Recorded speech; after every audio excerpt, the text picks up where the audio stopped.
Persian mystics thought of the phoenix as the symbol of the human soul, reborn from its own dead body. The crisis of the mythical phoenix was its burning, and out of its ashes came the rebirth. One has the choice of viewing crisis as a positive aspect of change. The crisis for Azim Khamisa was the shooting of his beloved son, Tariq. This tale ends where most tales begin.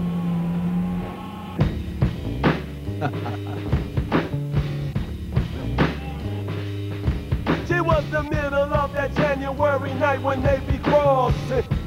Caught up in the mix show, but they be crossing. Like TNT, they would explode. Tony Bone and Tariq, they were headed for rip mode. Tony Bone told the 9mm while Tariq was on the streets of North Park toting pizza. Here comes some pizza, y'all. Let's rob some pizza, y'all. You got my 9 bones, you ready? Is you ready? Antoine, he was the boss of the black mob deep as they stood against the wall of the driveway. With these other 3 youngins looking up at this youngin' as if he got some power or some mad something. Tariq was scared of what was running through this man's mind. Tony scared with his hand on his man's 9. Antoine gave the call, the hammer dropped.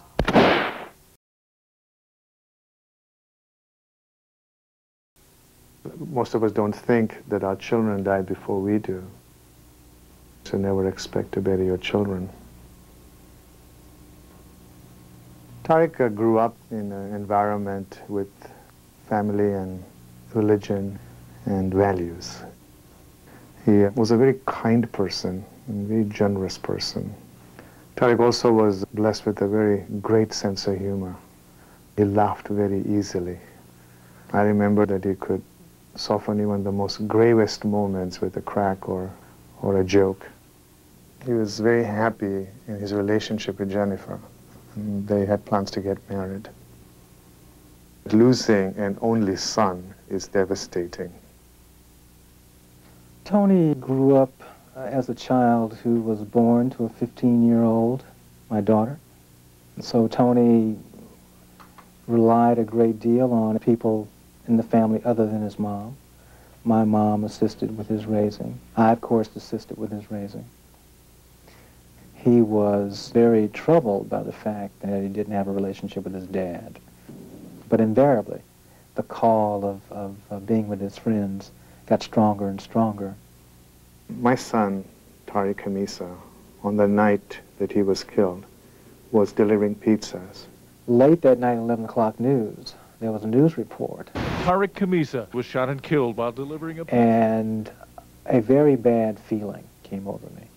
Because it was the first time that since Tony had been with me that he wasn't in bed sleeping. It was gang-related. They have this procedure, what they call jerking the pizza man. Tariq was asked to give up the pizza, and he said no. And the 18-year-old gave the order to a 14-year-old. Gang name was Bones. He said, "Bust him, Bones." And a bullet was fired. It was one bullet, but it was fatal. Tony committed a cowardly act. He shot and killed a defenseless person. And no way that you can make that right. Admitting, sir, that on that date you did in fact shoot and kill Mr. Khamisa during the attempted commission of a robbery, is that correct? Yes. Tony did the right thing and took responsibility and pled guilty to first-degree murder. And at his sentencing, he gave a very emotional, remorseful speech. On January 21st, 1995, I shot and killed Tariq Khamisa, a person I didn't even know and who didn't do anything wrong to me. I still don't know why I shot Tariq. I didn't really want to hurt him or anyone else. I'm sorry for the pain that I caused with Tariq's father, Mr. Khamisa. I pray to God every day that Mr. Khamisa will forgive me for what I've done. Azim's astonishing reaction? Forgiveness. It was like a nuclear bomb going off in my heart. Azim Khamisa, the father of the victim, buried his only son Tariq according to their Muslim custom. He climbed down into the muddy grave. It had been raining, and they lowered his son's body, wrapped in a white cloth, down into his open arms. Yeah, I didn't want to live there alone. I stayed there a long time. When something bad happens, you can stop that bad from happening to other people. But when he finally came up, he did something remarkable. It is wrong to lie, to cheat.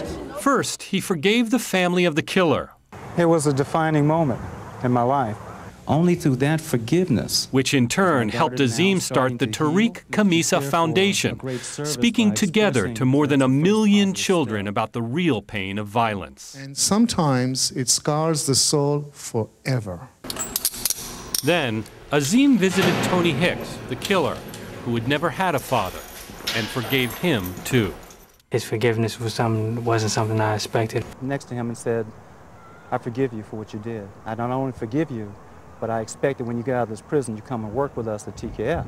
When he comes and joins the foundation, right, and he's out there talking to kids, and he tells them, I spent the last umpteen years in prison. I'm here to tell you it's not worth it. Now think about how many he will save as a result of that. I went into the gang and started kicking back with the homeboys after my older brother got killed. He got killed in a drive-by shooting. He was only 18. At that time, I was 12. So me being 12, I wasn't thinking, hey, you know what, he was at the wrong place at the wrong time. I wasn't thinking, that's the consequences of gangs, that's what happens. I was thinking, somebody took something away from me and I can't get it back. The pain that I had turned into anger. That anger turned into revenge. I went into the gang like most kids, not knowing what a gang was. I thought it was about the kickbacks, the homeboys, the rides, the money, chilling. That's what I thought it was about. But reality check, it wasn't nothing like that. And I've been on both sides of the gun. I've shot people, and people have shot me. All of the violence and all of the bad choices that I made growing up caught up to me and took 2 shotgun blasts to the face through the windshield of my car. It denied me the privilege of seeing my children and my grandchildren grow up. I'm angry because it instilled revenge in my heart. But instead I remember that God had given me a second opportunity at life, and instead of continuing that cycle of violence in my life, I chose not to. The first good choice that I made in my life. Instead, I reached out to the foundation through Mr. Azim, through Mr. Ples Felix, and the foundation itself taught me how to forgive myself and then forgive others that had harmed me. Remember the choices that you make. And remember, they live with you for the rest of your life. And remember that forgiveness can assure us peace.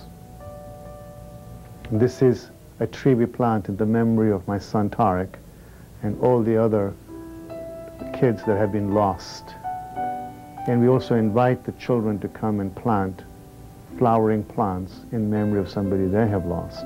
And we call this the Garden of Life. The real obligation is to your children, grandchildren, and other young ones in our community who have not been stricken. Please believe me when I tell you, our children are not safe. Thank you and God bless.